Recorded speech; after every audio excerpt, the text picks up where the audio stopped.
Despite all the nasty fire exchanged between Donald Trump and his rivals this week, at some point, all of this will boil down to the numbers. And as Major Garrett shows us, Mr. Trump is drawing record numbers.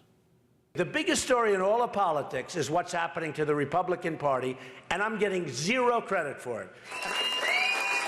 With more victories in primaries and caucuses than his rivals and a sizable delegate lead over Ted Cruz, Donald Trump says he alone is driving the Republican Party to new heights of turnout and enthusiasm. It's a movement, folks. It's a movement. We put that question to Republican Party Chairman Reince Priebus. Donald Trump says he's good for the party. He's remaking it and enlarging it. Do you agree? I think in some cases, all of our candidates are good for the party. And you know what? Look at the record turnout. I think when you What do you attribute that to?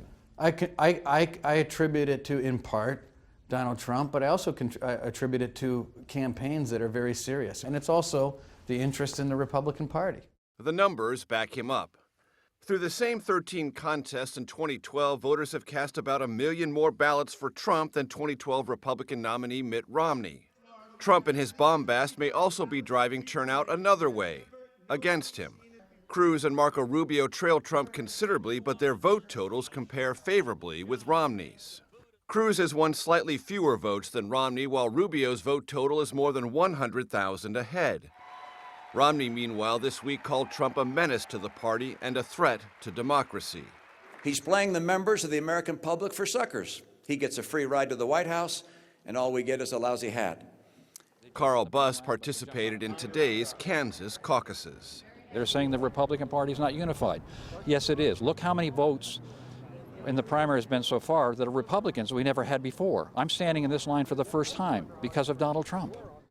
Historically, the Republican primary vote is about 90% white, and that trend continues. Now, Jim, while Trump's support tends to skew toward voters without college degrees, he also picks up solid backing among the college-educated, men, women, conservatives, and independents. So, Major, all these new Republican voters that you're reporting on, how are they likely to play as a factor come November?